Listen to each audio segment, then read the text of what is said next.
સમાચારોમાં આગળ વધીશું। બોટાદના સરવા ગામે મહિલાઓ વચ્ચે મારામારીનો વીડિયો વાયરલ થયો છે। દુકાનનું ભાડું માંગવા જતા ફરિયાદી સાથે મારામારી કરવામાં આવી અને મારામારીની સમગ્ર ઘટના મોબાઈલ કેમેરામાં કેદ થઈ છે। ફરિયાદીએ પાડિયાદ પોલીસ સ્ટેશનમાં ફરિયાદ નોંધાવી। આરોપીની અટકાયત બાદ 5 કલાકમાં જામીન પર છૂટી ગયાનો ફરિયાદીનો દાવો છે। જામીન પર છૂટેલા આરોપીએ ફરી હુમલો કર્યો હોવાનો ફરિયાદીએ દાવો કર્યો અને પોલીસ યોગ્ય કાર્યવાહી ન કરતી હોવાનો ફરિયાદીએ આક્ષેપ કર્યો।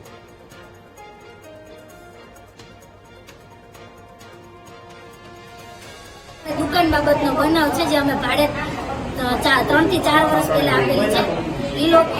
એ લોકોએ અમને હજી સુધી ભાડું આપેલું નથી ને અમે દુકાન ખાલી કરવાનું કીધું તો એ લોકો અમારી યારે મારામારી કરી અને એ કેસ અમે પાડિયાદ પોલીસ સ્ટેશનમાં દાખલ કર્યો હતો। પોલીસ સ્ટેશને પોલીસે એફઆઈઆર થયા પછી પણ એ લોકો અમારા ઘરે 2 વખત હુમલો કરવા આવ્યા। પછી પોલીસે એની ધરપકડ કરી, 5 કલાક રાખીને જામીન પર છૂટા કરી દીધા।